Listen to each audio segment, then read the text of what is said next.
A very good morning to one and all present here. Myself, Anand Wilson. I'm a lead data science consultant working with Coast 5 Intelligence, and I'm joined by Bhuvna Iyer, who is a principal solution architect. My focus area of work is into the market mix modeling, brand cannibalization, key driver analysis, and causal inferences. I spend majority of my time in researching and understanding how we could make use of the Bayesian techniques and the network modeling into this wide area of application, especially in terms of marketing. And this particular topic, which is the long-term effects of marketing, also have come on the similar lines. And we have a solution which is built on Bayesian theory, and we call it as integrated marketing measurement solution, and long-term effects comes as part of the same solution. So one second, let me just, hope you can see my screen completely. Yes. Yeah. So the key discussion, yeah.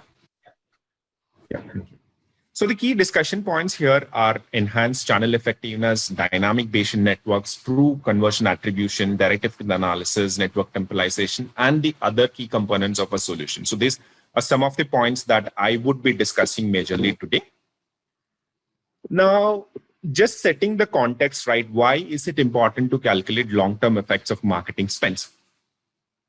Generally, all these marketing spends are evaluated at a short-term levels because it's easy to see an impact and calculate the same, and then the ROIs are calculated based on the very short run terms, with the main emphasis on the current profit and loss statement.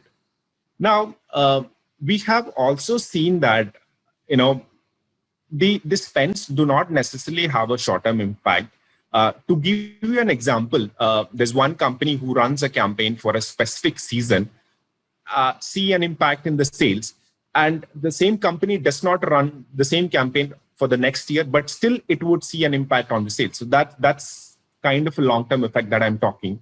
So when a company runs a campaign for a particularly for this year, and it sees an impact, it does not end here.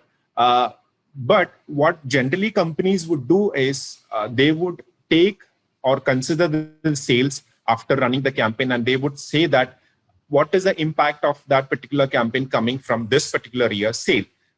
But the long term is generally ignored. So many marketers would suggest that we should consider spendings as a capital investment, which can run over certain time. Maybe it can run over 2 or 3 years down the line, and it can give you a better results. And also a customer, when it makes a purchase, it could also be because of very historical intervention into one of the campaigns. So these are some of the factors which we are trying to bring it here. And, just to have a better return on investment calculation, because if we only look at short-term or medium-term returns, it would not give us the full potential of the campaign or the spends that you have invested in. This also becomes very relevant and important, especially during the last 2 years, considering the pandemic in place, because we have seen that a lot of companies which were core on-store marketing companies, which have moved completely to the digital, and there's a lot of digitalization happening in the e-com space. And now this becomes even more relevant to have your spends rightly allocated to the right channels during the right time. So I'm just setting the context here that, why it is becoming even more significant and important to have the long-term aspects of the marketing when we run a market mix modeling. I will have to introduce this solution, which is an integrated market mix solution, to give you an overall perspective of what this does as a complete solution. Then I will drill it down specifically to the techniques that is used to calculate the long-term effects. So integrated market mix solution is nothing, but it gives a consistent view of marketing performance that includes all business drivers, marketing channels, and tactics across short, medium, and long-term horizons. And how we help marketers in integrated market measurement. So we have a solution which is largely known as DMO, which is Digital Media Optimization Tool. which enables the marketers in tactical and strategic decision making in marketing, planning, and execution. This also provides a 360-degree view of marketing performance, channel sensitivity, media planning tools, and digital attribution. Now, coming to what all kinds of data that we use here, we would generally consider at least 3 years of historical data, and 5 years is something decent to start and work on, especially the long-term aspects. We would also consider media metrics such as TV, GRPs, impressions, clicks, brand metrics, campaigns, trade promotion, price changes, distribution channels, etc. It's very important to have the holidays or the campaigns or the calendar events in place, because I would also explain how that will play a key role in our analysis. We will also take website clickstream data, campaign performance tools, or API or data APIs. Now, the key components of the solution is market mix optimization, brand marketing effectiveness through digital attribution, campaign performance measurement, simulation and optimization tools. I'm quickly walk you through what it does in a very top level aspect. So our solution will also give you the cross-channel synergy, which is nothing but predicting the potential effects of proposed marketing action. And in what-if scenarios, we will look at budget reallocation, minimize risk by identifying should our future marketing budget be allocated to marketing tactics based on various what-if scenarios. We will do a performance management where we measure incrementality by campaign for all media-specific tactics executed. And we will do a creative optimization. So creative optimization is nothing but you can have a view of where is your current spend or your actual GRP and what is the potential to improve it. So this can also achieved by the target mean analysis or the direct effect analysis, where we can plot both the data and see that what is the nature of the curve and what is the potential within that. So under performance management, again, we would measure the incrementality by campaign for all the media specific tactics executed. And then finally, we will do an optimization. Optimization to know whether existing campaigns should be continued, and if so, to what extent. So I'm not going into very detail, but I just walked you through to understand what is the complete solution look like, what it takes and what it provides. Hope that context is set. Now, specifically coming on to MMM, calculating short-term impact on sales and long-term impact on brand. So the primary goal here is to identify the media mix synergies and incremental impact of marketing efforts. I would, in the further slides, I would be explaining how synergies and contributions are important in deriving or understanding this long and short-term effects. Perform ROI. Once we identify this, we would do a return on investment analysis to understand the efficiencies. Identify short-term and long-term, as I said. Estimate ideal mix of marketing efforts for branding and performance marketing. This we achieve through the optimization. Now, our modeling framework, as we understand, we build a causal network to establish the interconnections between different spends and brands, funnels to sales. Then to study the direct effect, indirect effect, contribution synergies, all calculated for the purpose of ROI. Network temporalization is the main concept here, and I have given the 3 points, and that those 3 points would speak about what is the entire long-term effect or how the entire long-term effect is calculated. Now, target mean analysis is something that I would start with after constructing a causal network to understand the type of relationship between marketing and sales, which will help us to identify the channel potential. Now, after studying this, the lag effects are calculated. Lag effects are calculated using the dynamic Bayesian networks, and a trend chart is populated to understand the short and long-term effects. So we can, once we understand that there's a potential, we will also see to what time this effects are carried forward. And a 5-year historical data is very much recommended here to have a very accurate results. Then after identifying the lag effects and studying the long-term impact of spends on the sales, we can carry out a simulation with varying potential and impact of channels on brand image across different time periods. Optimization. once we do a simulation, we would also get an idea of, what could be the potential, and we would try out various scenarios, and based on the likelihood function, we would derive few optimization scenario, which we can experiment on a tool or using an API.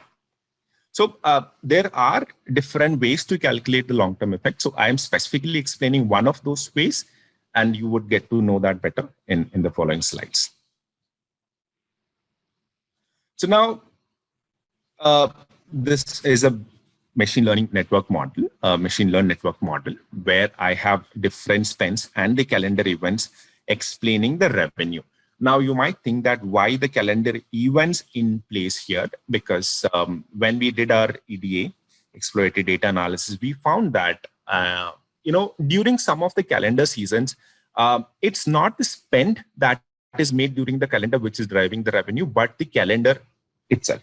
So then it helped us to understand and to calculate, what is the contribution of spend towards revenue, and what is the contribution of this calendar events towards the revenue. So, and one more important aspect of this Bayesian model with respect to the traditional model is that we can consider a lot of factors, or all of the factors which would influence the revenue, which is a causal framework.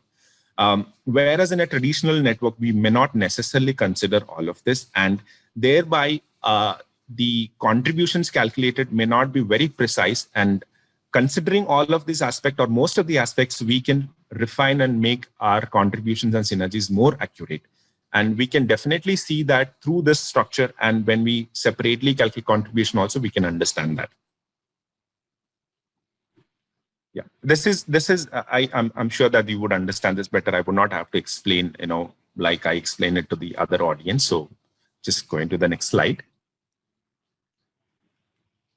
So we actually start with the contribution calculation, followed by synergies, and then we look at the target mean analysis, followed by the dynamic Bayesian network. So why we start with contribution analysis? Let me just explain what's the concept behind the contribution analysis. The contribution analysis is calculated by the concept of factual versus counterfactual. So factual is nothing but you would condition your network in a way that when you make spend only onto a particular channel, what is the impact of that onto the revenue? And counterfactual is nothing but when you do not have any spend or any investment on that channel, what is the impact of revenue? Now you take a combination of that and you calculate the contribution. So, and it is not the exact way of calculating, but to explain it in a very simple format, I've said, or I have rather shown this slide with the explanation of how that would simulate. Now, synergy is also very important, and synergy also goes with the same factuals and counterfactual, but a bit more conditioning on the two conditions, and we obtain the synergies. Now, why contributions and synergies are really important here is because a channel with a significant contribution and a fair amount of synergies with other channels will yield a better long-term effects. So that's what we have seen in our analysis throughout some of the major channels. So we give a lot of emphasis on that, and we will definitely calculate and understand the lag effects for those channels. And we see that if varying with different time sets, if there is an impact on the revenue, especially on a longer run.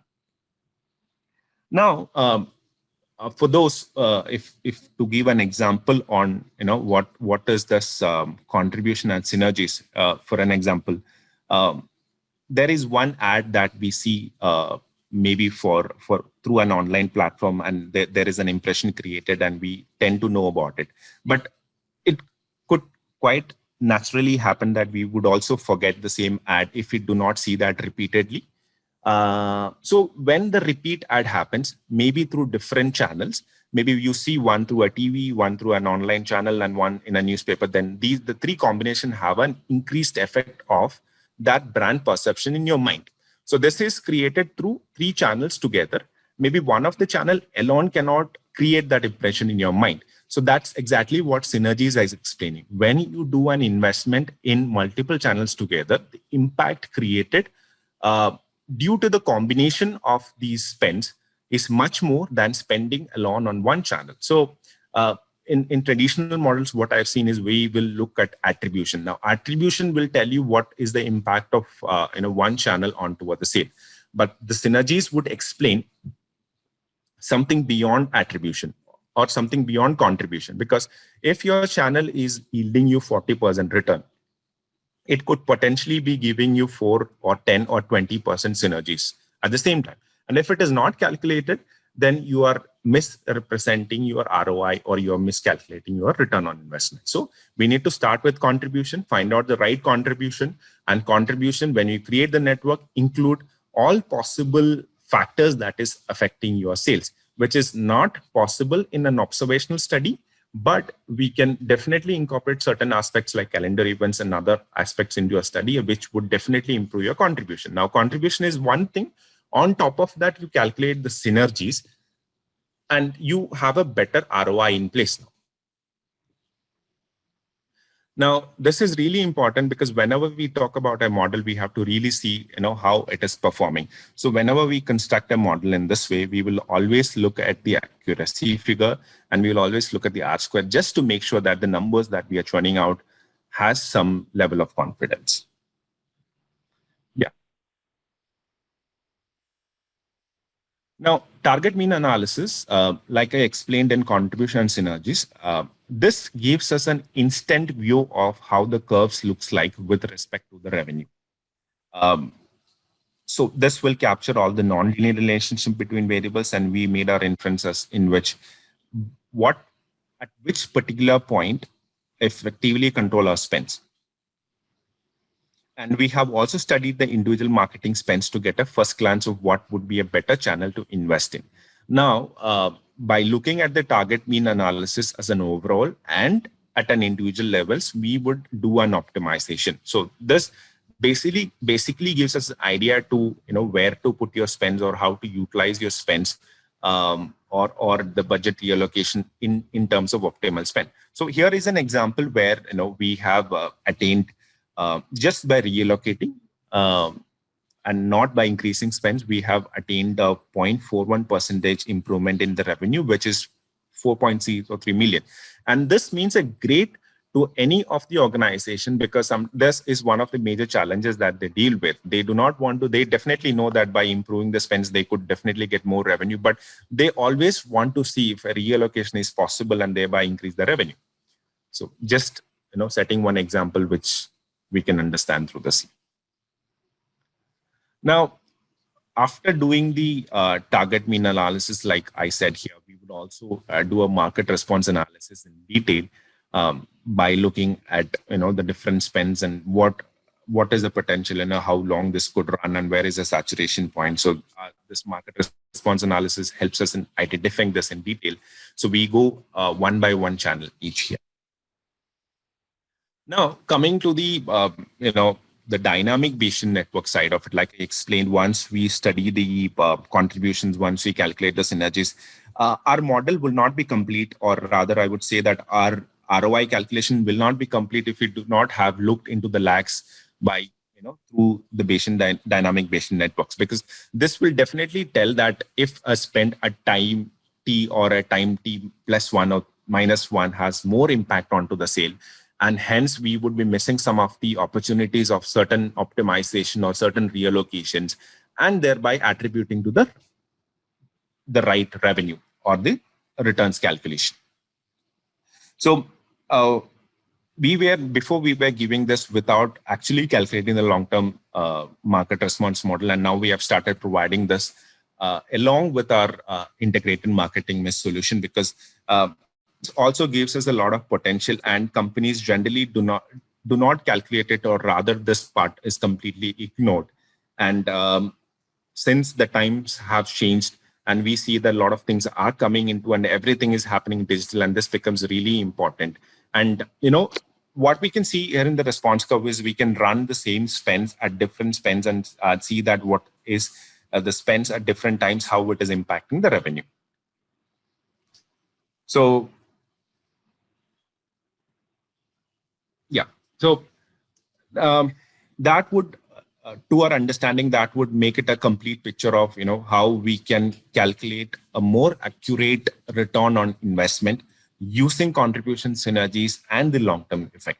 Now, another question comes, how do we deploy this onto an end user? So there are two options that is majorly used. One is through Becia Lab itself. If the end user is familiar with Becia Lab, we would definitely provide them the Becia Lab tool to operate and see and optimize and do the simulations. Now, if that is not possible, we will make use of the APIs and we would construct a tool to explain how or for the end user to see and plan their budgets in future. Yeah. So let me just check if Bhuvna, you're there. So yeah, just to add to what Anand just mentioned, from a usual audience that comes to us or our clients ask us how do we assess the what effect our marketing spend has had on our brand KPIs, our brand power KPIs, and how do we understand and evaluate which of these marketing spends have significantly contributed to improving the brand, which usually in any standard market mix model gets sort of added to the base, what we call as the base. But this is where, this is how most of our clients want to understand the long-term market mix. So the audience is by and large, a marketing team or a, online e-commerce team, which wants to eventually develop and deploy these models on some sort of online platform so that it enables scenario building. And that's how we have our own custom tools that we build, and we do API integrations to allow for where the scenario building and simulation.